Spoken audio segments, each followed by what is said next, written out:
শিক্ষার্থী বন্ধুরা সবাইকে আসসালামু আলাইকুম রহমতুল্লাহ বারাকাতু। সবাইকে জৈব রসায়নের আরেকটি ক্লাসে স্বাগতম। আজকের ক্লাসে জৈব রসায়ন অধ্যায়ের অ্যারোমেটিক অংশের দুটি গুরুত্বপূর্ণ প্রশ্ন নিয়ে আমরা আলোচনা করব। আমাদের প্রথম প্রশ্নটি হচ্ছে, ক্লোরিন অর্থপ্যারা নির্দেশক হলেও বেনজিন বলয় নিষ্ক্রিয়কারী কেন? আমরা জানি ক্লোরিন পরমাণুতে 3টি মুক্তজোড় ইলেকট্রন থাকে। যখন ক্লোরিন পরমাণু বেনজিন বলয়ে যুক্ত থাকে তখন তার মুক্তজোড় ইলেকট্রনকে সে বেনজিন বলয়ে ঠেলে দেয়। ফলে অর্থ এবং প্যারা অবস্থানে ইলেকট্রন ঘনত্ব বৃদ্ধি পায়। তাই আমরা বলতে পারি ক্লোরিন হচ্ছে একটি অর্থপ্যারা নির্দেশক এবং এই প্রভাবকে আমরা বলে থাকি ধনাত্মক মেসোমারিক প্রভাব। ফলে বেনজিন বলয় সক্রিয় হয়ে থাকে।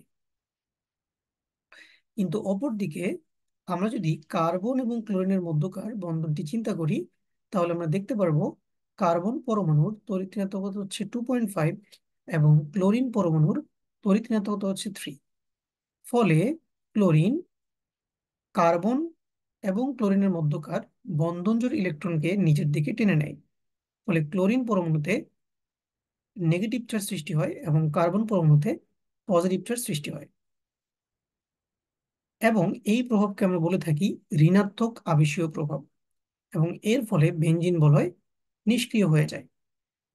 তাহলে আমরা বলতে পারি ক্লোরিন একই সাথে প্লাস এম বা ধনাত্মক মেসোমারিক প্রভাব প্রদর্শন করে এবং মাইনাস আই বা ঋণাত্মক আবেশীয় প্রভাব প্রদর্শন করে এবং পরীক্ষা করে দেখা গিয়েছে যে ঋণাত্মক আবেশীয় প্রভাবের মান ধনাত্মক মেসোমারিক প্রভাব থেকে বেশি।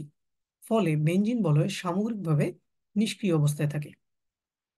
আশা করি বন্ধুরা তোমরা সবাই উত্তরটি বুঝতে পেরেছো। এবার চলো আমরা আমাদের দ্বিতীয় প্রশ্নে চলে যাই। আমাদের দ্বিতীয় প্রশ্নটি হচ্ছে, অ্যানিলিনের নাইট্রেশন মেটা অবস্থানে ঘটে কেন? আমরা সবাই জানি বেনজিন বলয়ে যদি একটি NH2 মূলক যুক্ত থাকে তখন যৌগটিকে আমরা বলে থাকি অ্যানিলিন। এবং আমরা দেখতে পাচ্ছি নাইট্রোজেন পরমাণুতে একটি মুক্তজোড় ইলেকট্রন রয়েছে। নাইট্রোজেন তার এই মুক্তজোড় ইলেকট্রন বেনজিন বলয়ে ঠেলে দিয়ে অর্থ এবং প্যারা অবস্থানগুলিতে ইলেকট্রন ঘনত্ব বৃদ্ধি করে। ফলে NH2 একটি অর্থপ্যারা নির্দেশক এবং এটি বেনজিন বলয়কে সক্রিয় করে থাকে। কিন্তু আমরা যখন অ্যানিলিনকে নাইট্রেশন করি তখন নাইট্রিক অ্যাসিড থেকে যে H+ বা প্রোটন পাওয়া যায় সেটি নাইট্রোজেন পরমাণুর মুক্তজোড় ইলেকট্রন দ্বারা আকৃষ্ট হয়। ফলে NH3 পজিটিভ বা অ্যানিলিয়াম আয়ন সৃষ্টি হয়।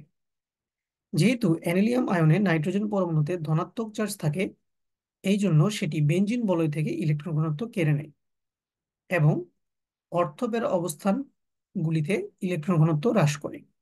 ফলে তুলনামূলকভাবে মেটা অবস্থানে ইলেকট্রন ঘনত্ব বেশি থাকে, যার ফলে আমরা বলতে পারি অ্যানিলিয়াম আয়ন হচ্ছে একটি মেটা নির্দেশক। এই অ্যানিলিয়াম আয়ন যখন পরবর্তীতে আবার নাইট্রেশনে অংশগ্রহণ করে তখন NO2 মূলক অর্থপ্যারা অবস্থানের বদলে মেটা অবস্থানে আক্রমণ করে। ফলে মেটা নাইট্রো অ্যানিলিন যৌগ তৈরি হয়। যদিও বা এই ধরনের নাইট্রেশনে অর্থপ্যারা উৎপাদও পাওয়া যায় কিন্তু তুলনামূলকভাবে মেটা উৎপাদের পরিমাণ বেশি থাকে। এই জন্য আমরা বলতে পারি যে অ্যানিলিনের নাইট্রেশন মেটা অবস্থানে ঘটে থাকে। তো আশা করি বন্ধুরা তোমরা সবাই বুঝতে পেরেছো। পরবর্তী ক্লাসে দেখা হবে। আল্লাহ হাফেজ।